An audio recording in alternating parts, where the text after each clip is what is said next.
right, guys. Hey, welcome. It's the number one podcast. I'm your host, Coach Jake.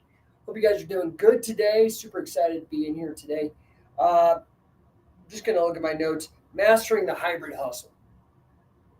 Mastering the hybrid hustle, man. Everybody right now is talking about, do you got to go back to work? Is it destroying the economy that, that people aren't going back to work and they're trying to work from home?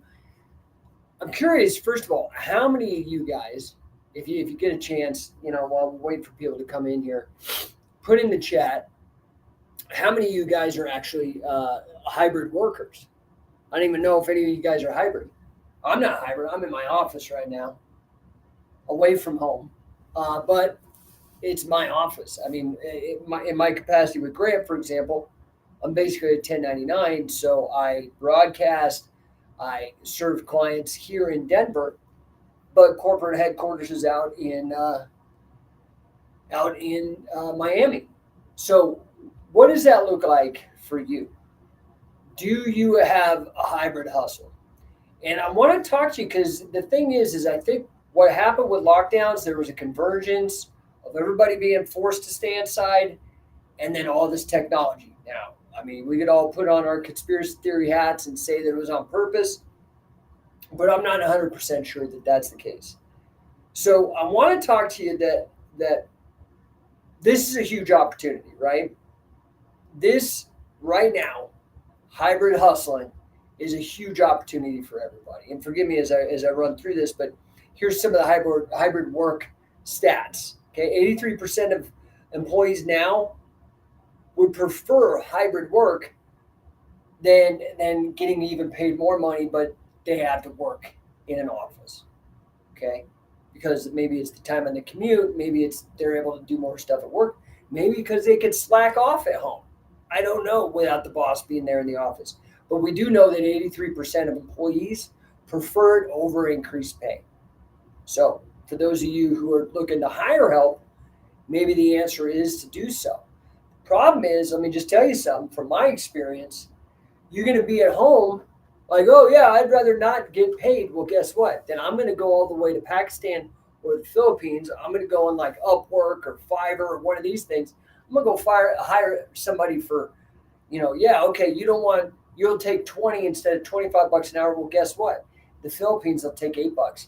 And I'm going to be real, they're hungrier and they are probably just as well trained as you. Plus, they're going to be way better at doing the hybrid thing, probably. I mean, or I have a good chance of finding them.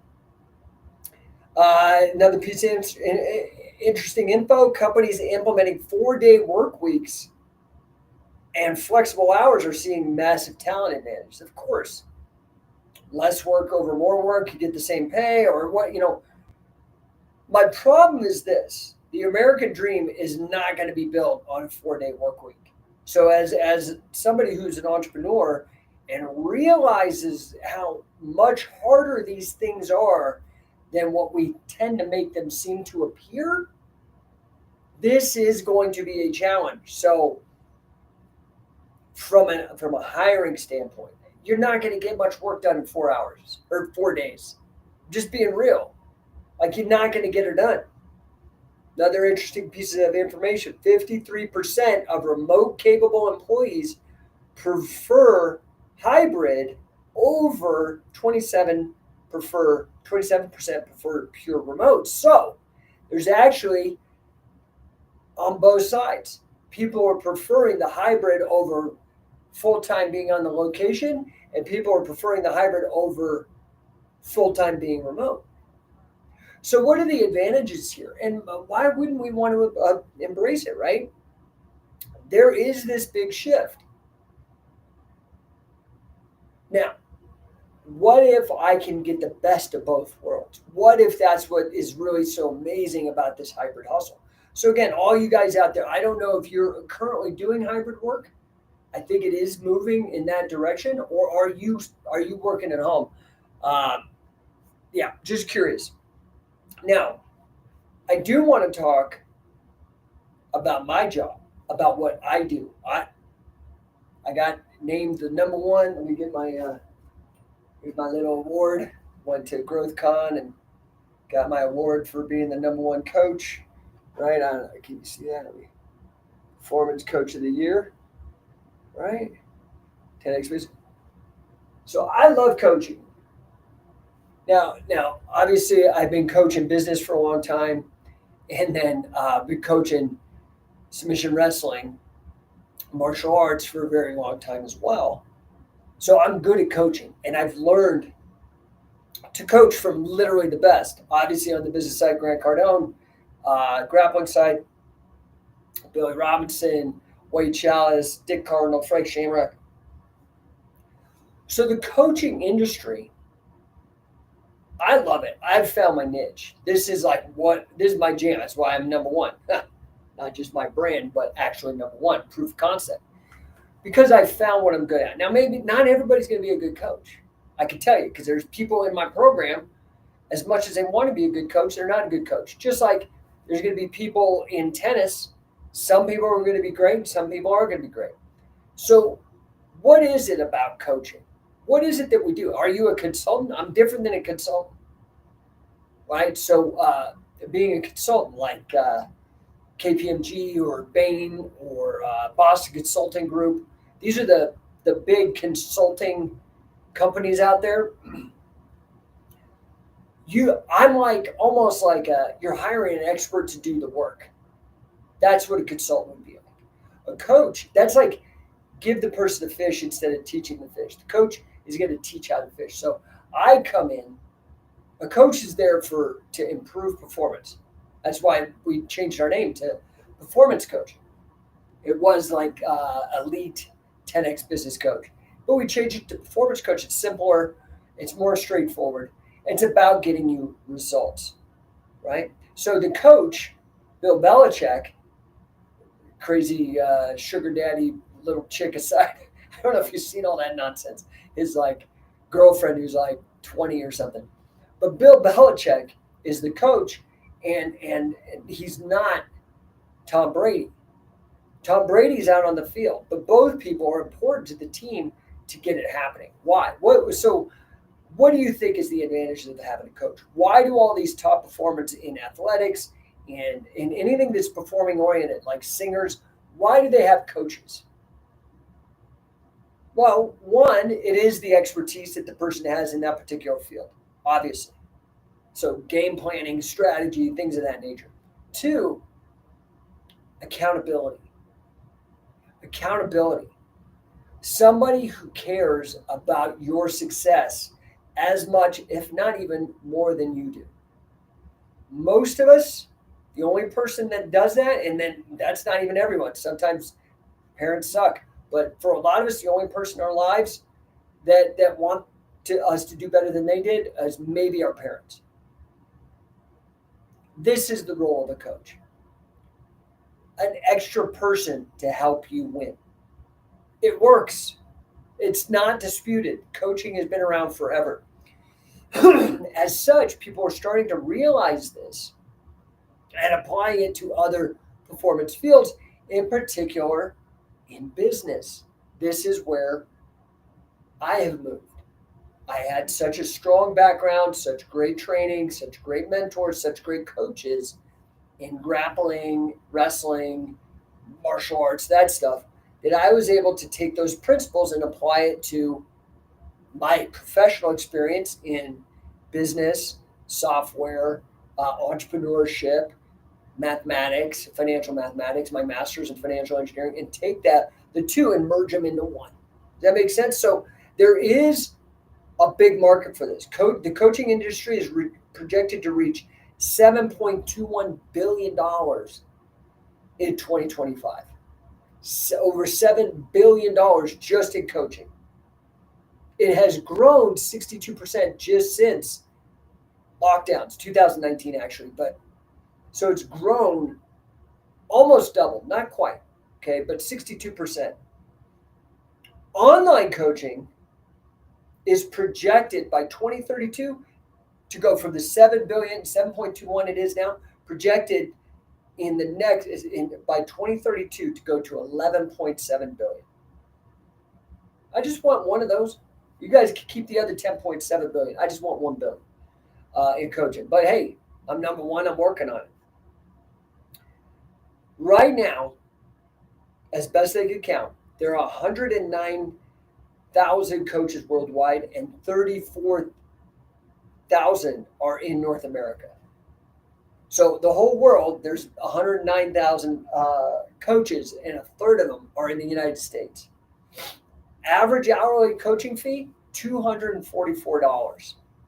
Mine's a little higher than that, but that's because I'm number one and the results I get. By the way, if you're interested, you can always go check out numberonecoaching.com. Here, let me just throw that up here so you guys can see it. Let me throw that. Boom. Here we go, numberonecoaching.com. Check it out. You can see the case studies and the testimonials and the results that I get for people.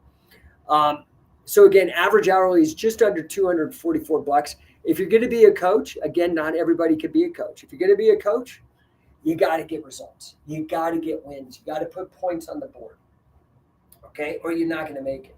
So if that's not your jam, and not everybody's a visionary. Some people are implementers. Not everybody is a quarterback. Some people are defensive end, right? Some people are center. Some people are forward. Some people are tall. Some are short. You got to go.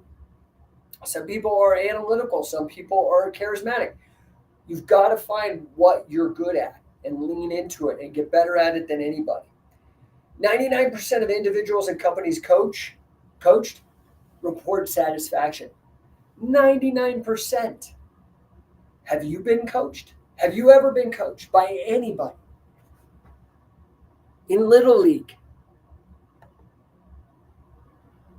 in martial arts, in business, at your job. 99% of those polled, according to this, report satisfaction. Okay? And going from 109 coaches today, by the end of the year, it's going to hit 167. 167,000 coaches by the end of this year. So that's a 60,000 person increase. That's huge. That's like more than 50% growth. So I suppose it's growing at a 3.7% compounded annual growth rate. Because we are in the field of what's called professional development, right? A coach is there in terms of making you better. So business coaching, in my particular, I'm with the C-suite. I'm very good with the C-suite. I'm also, with the higher level executives, getting them going. I have a number of them, and I'm not talking six figures. I'm talking 7, 8, in some cases 9-figure revenue companies. Okay, that level is a lot of pressure. You have to get numbers for people. Results are the number one most important thing that a coach delivers. Of course, there's facilitating of information, brainstorming, game planning, and accountability. But all of that, if it doesn't come into results, you're not going to make it. You won't make it as a coach, right? And I get it. Yeah. Oh, AI. I created an AI coach. Maybe you're one-off type of guy like Elon or some guy who's half a computer himself. That'll work. But you need another human being. It's like asking for like an AI parent. You need somebody who actually really cares and is fully invested in you. That's why you pay them. So they're invested in you. If you don't pay, if people don't pay or you don't pay them, they don't pay attention. It works on both sides. Okay? Incentives matter. So let's talk about, for me personally, I think coaching is an excellent hybrid hustle. I do it in person. I do it over the internet. When I go travel, I travel a lot for this business. When I travel, I'm able to just jump on Zoom coach my clients, get up to speed. As long as I have the internet, the hybrid thing works. But how do you get clients, right? Well, that is the practice of marketing and sales. And that's a big part of business. Now, I'm constantly telling people about the power of influencer marketing. That's why I don't do paid ads. I very rarely, every once in a while, when I'm really pushing, but it's the last thing on my list of shit to do is a paid ad because they don't convert typically. I'm just out there trying to make sure I'm totally covering everything. Marketing wise, I focus on the things that, for example, influencers focus on. So this whole idea of influencer marketing, huge. You need to get clients. And I talk to my own mentees about the same fact. For example, we just here, I'll tell you right now. Let me go to it right now. Instagram, Scientific Wrestling,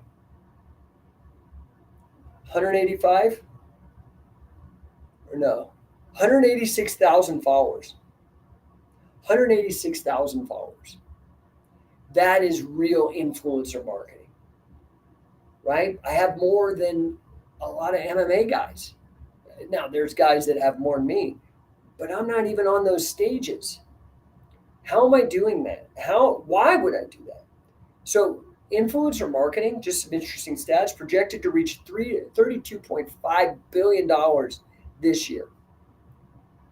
There's been a 35% growth rate in influencer marketing with a 33% compounded annual growth rate. And over 80% of marketers confirmed that influencer marketing is highly effective. What is influencer marketing? Well, that's the person you see that just goes to the gym, takes video of themselves, posts it up online, and maybe you see that, like, now I'm just going to be real here, the good-looking ladies, they get engagement easier than a lot of the guys do. It is what it is. I'm not making any other statement other than that. It's just what it is. What you see then is these girls doing the exercises. They look great, kind of maybe posing a little extra sexy or whatever, and it grabs attention. That attention then they try to transform into money through, maybe they're monetizing in the case of YouTube, but also like sponsorship deals. Hey, give me some money, like Scientific Wrestling, have 185,000 people. Give me some money, I'll put your product up there. For example, the way that we use that influencer marketing is that if you were to become an affiliate, right? Let me show you the affiliate page. If you were to become an affiliate of Scientific Wrestling, you can go check out the page right now. QuantumCatchWrestling.com is our affiliate page. If you went over there, what I've done with our affiliates, we have people from Italy all the way to Hawaii affiliates. And I'm like, guys, just film your school and upload to the Dropbox. And I'm going to push it out to the 185,000 people. That's a free perk. That's 185,000 people that would never have known they would have existed. That marketing is, how else are you going to get in front of 185,000 people? Well, you could pay a lot for ads. You could pay an influencer to post. And in this case, this is a perk for becoming a member of Scientific Wrestling, right? So Meta, right, Instagram and Facebook is capturing 64% of all global ad spend on social media. Now, I'm here to tell you, I'm not a fan of ad spend on social media.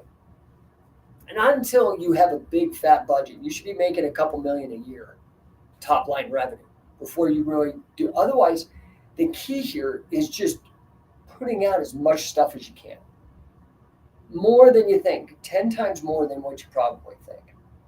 Digital ad spending now accounts for over 65% of total advertising. I'm believing that means over TV, over print. So if we had a pie chart of all the places where advertising is bought, 65% or more is bought in the digital space. Why? Because we're constantly on our phone. But the problem with that, in my opinion, is, and you could look at this in your own experience, How many times when you're in bed or on the toilet or whatever, wherever you scroll, your average person sees 1,500 ads a day or something crazy? You don't think you're inoculated? To get attention, ads are going to be very, very difficult, and especially to get the kind of frequency and the attention just from paying.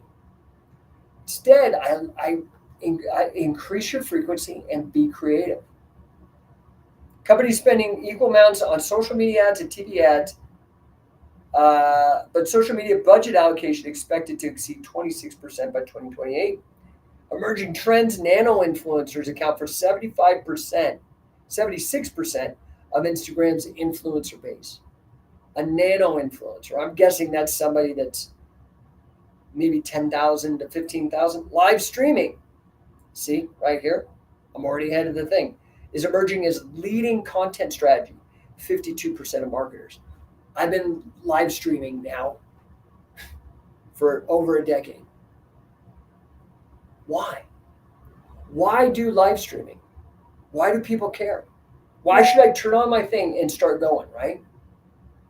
Because remember back in the day, some of you guys may not be old enough to remember this, but remember back like 2006 or whatever, you're 2008, you're starting to get on Facebook and you post and boom, it blows up on your phone. Hey, Johnny posted, and I could see it. Well, now when Johnny posts, it doesn't notify me. However, when I go live, boom, Jake is live, boom, and it pops up. That's huge. I'm actually getting really crazy reach by just going live. Plus, I'm actually able to engage with you in person right now. You can type in the comments. I'll answer you. In fact, I better put this up, make sure I'm not missing anybody. Oh yeah, I am missing somebody. Sorry about that, brother. Dan bought the BJJ Fanatics Nelson family. A great instructional. Thank you, sir.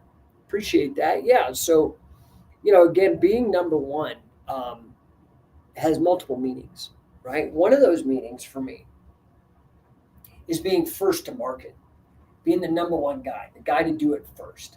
So, there's also competition, like being the number one catch wrestling authority, being the number one business coach for Grant Cardone.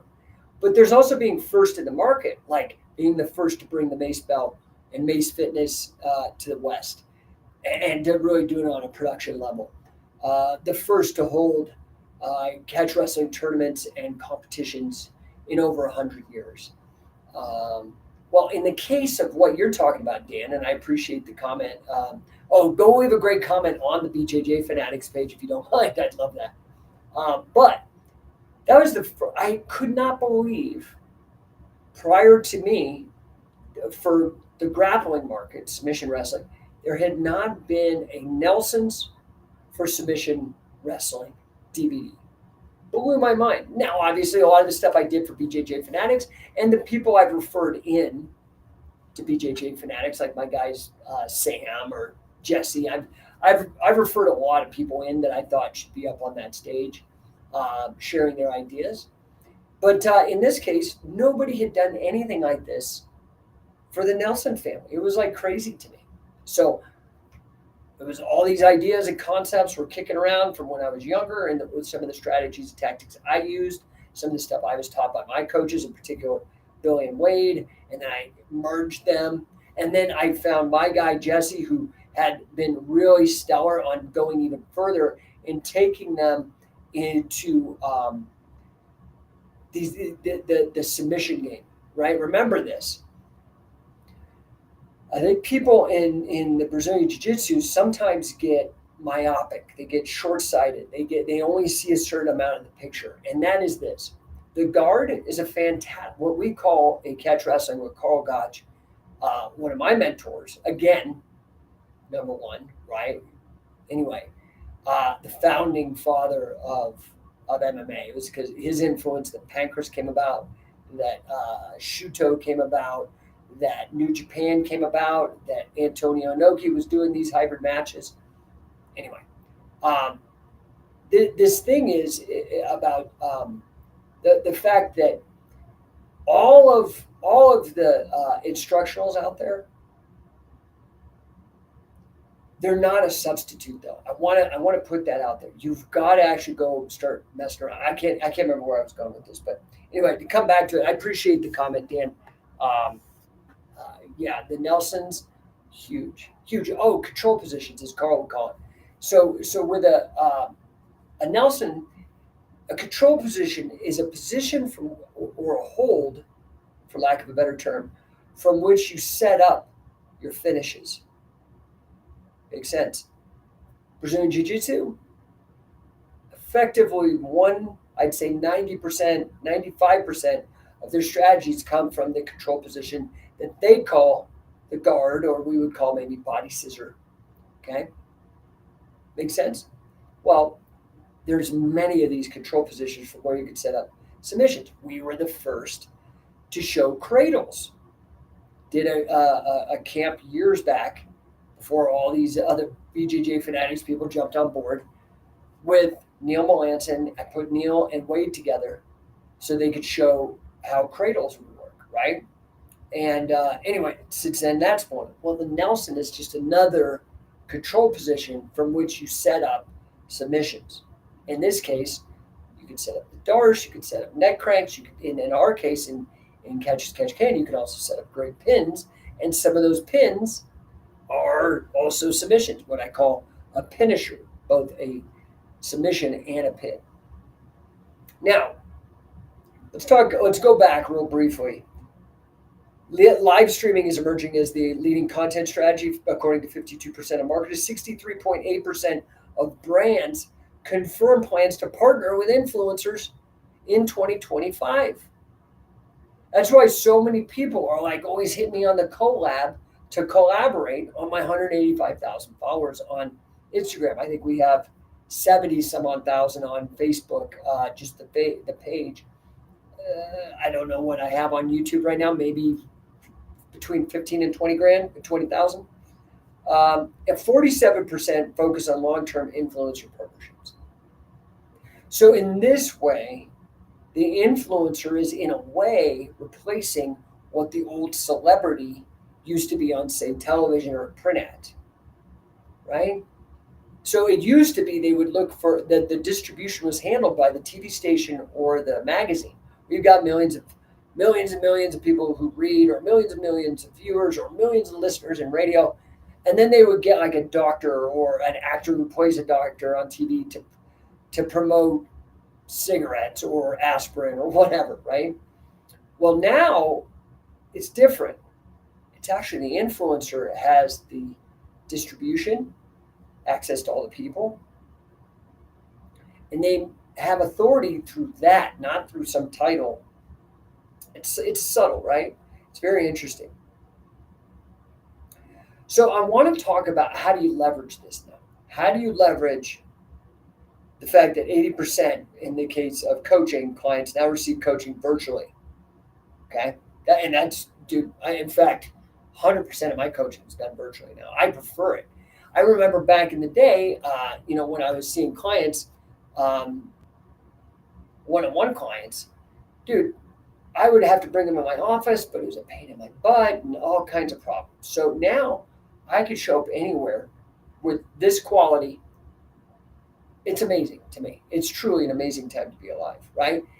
I also find that AI has made me much more efficient. So, for example, at the end of every coaching call, I put together a game plan and a recap of everything we did. Well, I can book quickly. If I do 45-minute coaching calls and I'm charging that premium price, remember, the average was $255.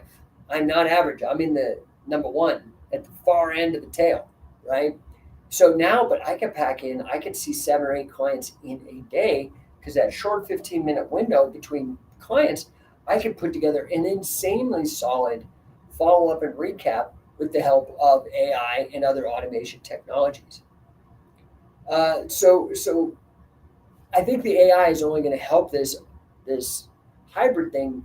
I don't think it's going anywhere, because remember, hybrid. So one of the things I've been pushing is this word hybrid in general. So for those of you who follow because of the grappling stuff, if you notice, we've been calling scientific wrestling hybrid grappling, and that's because There's stuff to be learned from folk style wrestling, which is amateur catch is catch can. We're a catch wrestling company. Amateur catch is catch can, folk style and freestyle. Professional catch is catch can, which is the submission wrestling, as well as just pure grappling, which is no gi, which is no pin catch, or no gi jiu-jitsu, whatever, it's the same thing, right? So it's hybrid. We teach all of that, all of those different methodologies. Then in addition, because of the pinning, which favors a top dominant game, we find that the catch wrestling has massive applications in training, cross training, and helping, optimizing, being the best.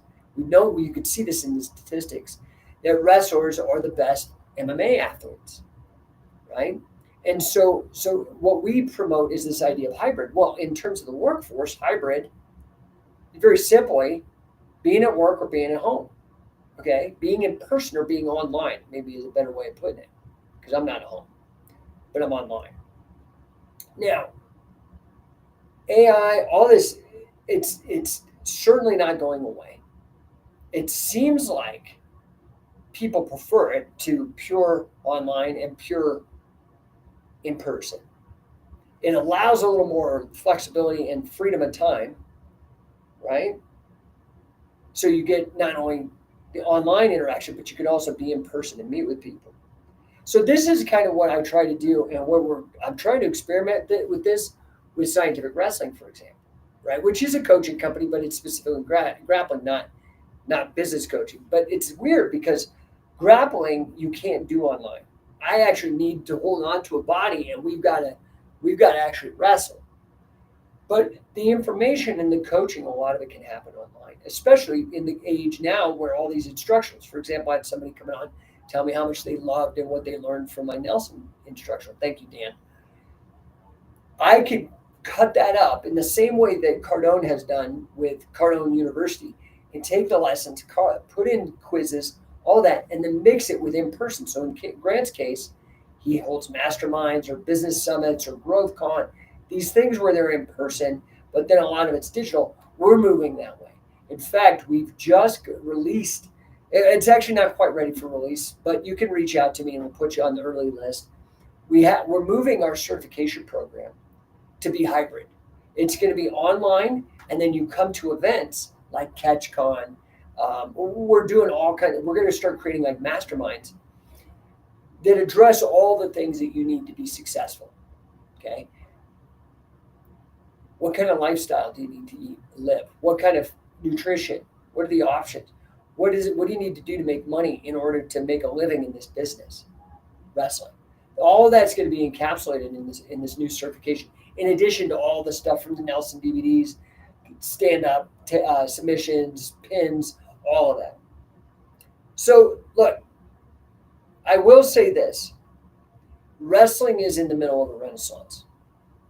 Okay, it is. It's a weird time. It's definitely a lot of volatility and whatnot, but we know that women's wrestling is the number one fastest growing sport in I think it's in youth sports, right? Number one is women's wrestling.